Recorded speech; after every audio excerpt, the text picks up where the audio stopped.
Yun no, guys, napalitan na yung Toyota Innova.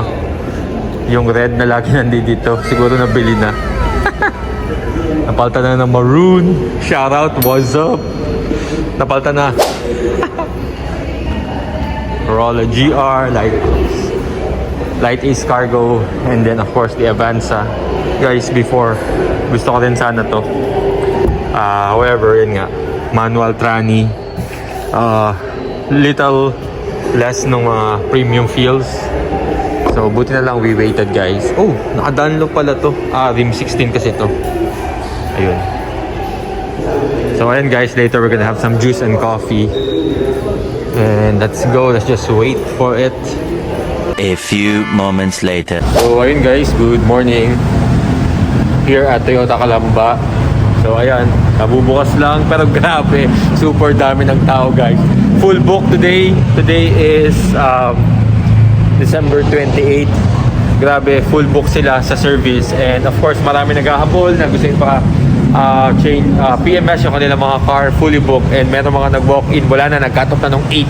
It so happened that I booked an hour, I mean not an hour, I booked 3 days before. Nakita ko yung mga dates na uubos. Pwede na! I was thinking December 28, 29, tapos bukas pala half day lang sila. And ayun, so alright, let's go. 10,000 kilometers PMS.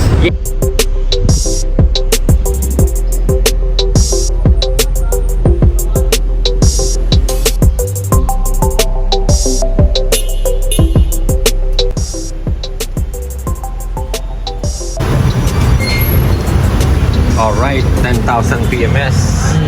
Ayun na, doing the checklist.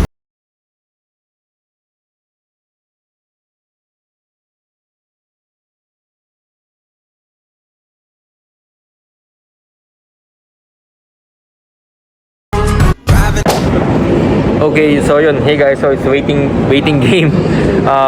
Once again, I booked my PMS by My Toyota App PH booking app. So ayun, nakalagay naman dito sa warranty booklet. And of course, kailangan dahil nyo to lagi guys, yung booklet, because andyan dyan yung mga details dito nila kukunin. And yun, kagandahan pagka kasi naka online booking ka, pagdating mo dito, make sure you arrive 15 minutes before nung booking para hindi ma-void yung iyong schedule. Kasi nga, syempre, they wanted to give it to other customer na slot and then mag-a-adjust lahat. Pero para no issue. And yun, once again, ito yung repair order. Pakita ko lang.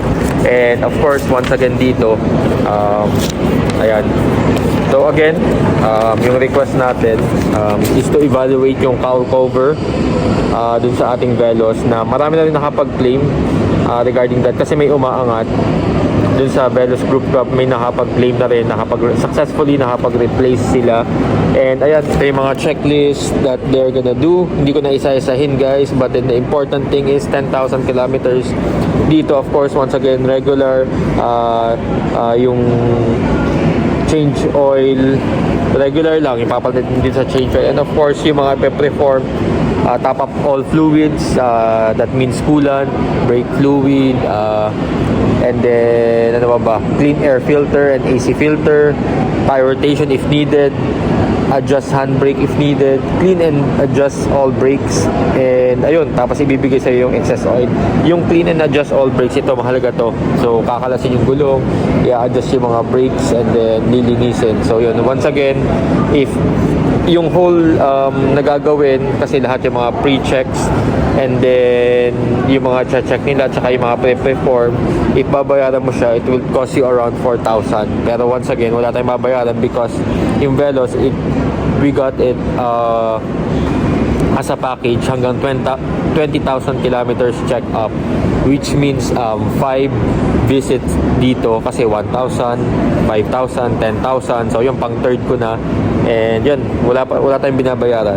Yung sa mga iba may binabayaran sila because instead of regular oil, they wanted to go to semi-synthetic or full synthetic. But I suggest, since every 5,000 kailangan mo rin bumalik and to avail the PMS, you don't have to change your oil. Regular lang para ma-avail mo talaga yung freebies, and then wala kang dadagdagan. And yun, all you have to do is you just have to wait. Ang kagandahan naman dito sa Toyota, maganda yung kanilang waiting area. Very convenient din yung lugar. And then you got some free coffee. They have Wi-Fi. So yun, pwede ka rin magdala ng laptop mo dito if meron kang work, if hindi ganun ka critical. So dito ka na, marami kang nakikita dito nag-work from home. Ayun. So basically, ayun lang guys. Let's wait, and then of course, car wash, kasama yan libre, and hopefully, wala silang makita mga other findings. And yun nga, if meron ka mga kailangan ipa-check, and once again, ayun, sige, sabihin ko na dito, yung mga inspect and check, of course, tire pressure, suspension condition, battery condition, yung mga lights, wiper rubber condition, tire condition, i-check yan lahat. And ayun, so hopefully, let's see, wala pinangako sa akin time, and I'm not waiting for any time talaga. I just have to wait. Okay? Maaga pa naman, it's just around 8:27. And ayun, once again, let's go. Few minutes later. So ayun guys, Toyota Calamba, may katabi siyang The Mezzo. And then check out lang natin yung canteen na sinasabi ng Toyota.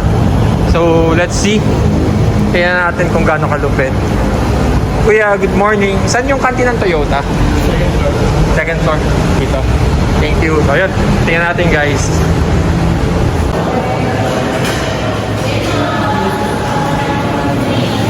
So ayun guys, dito daw yung canteen ng Toyota. Pwede tayong bumili ng mga food. Pwede tayong kumain dito. Check natin kung ano mga food. Parang sarap. Yun o. Ang sarap ng pancit at pork chop. So dito pala yung mga unit ng Toyota. Yung mga sa likod, meron din doon. And then if we'll check, ito siya. Oh, I think that's the V. Naka-ready na.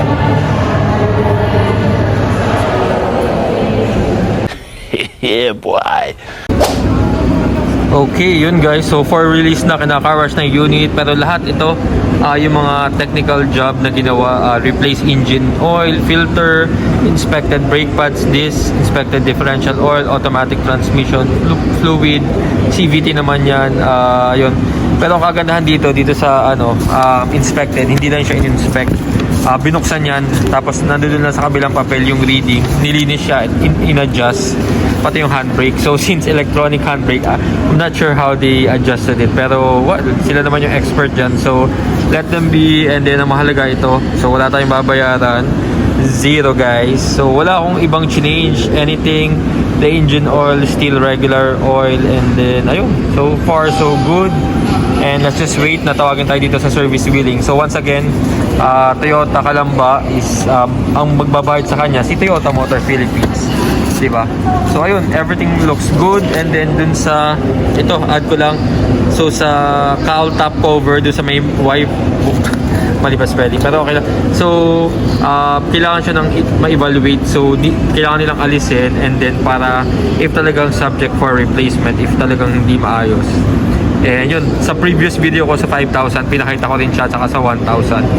And ayun, yung iba kasi nakapag-claim na. So wala namang issue, may konting angat lang dun sa may wiper part. Parang ganito. Parang dito. Ayan. Ayan. Dito kasi sa Avanza, malinis siya. Dito kasi sa part na to, parang naangat ng konti sa Venus. And ayun. So, waiting na tayo sa billing and should be good. Inches later. Alright, waiting for the unit.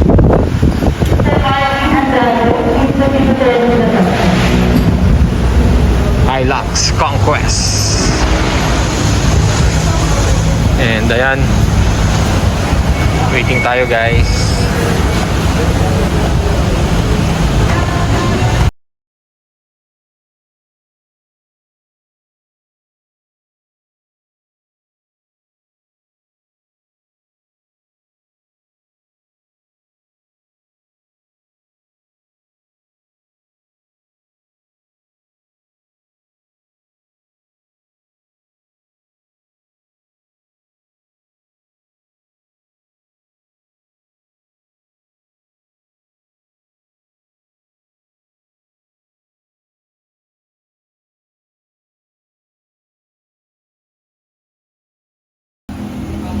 Hello guys, I'm Rosmar Dichoso, registered marketing professional.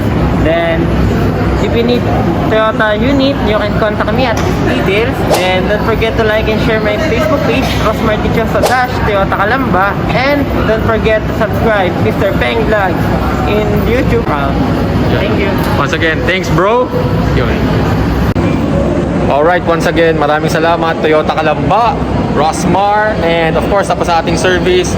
But yeah, once again, Rosmar is the key. Siya yung dahilan kung bakit kami nagkaroon ng unit after finding the Velos. Napakahirap guys kumuha ng unit, and I know pila pa, right? Yes. Ayun, so si Rosmar dito yan sa Toyota Calamba. Alright, so there you have it. Once again, maraming salamat guys. Thank you, 1,000 subscribers. Maraming salamat for watching the channel.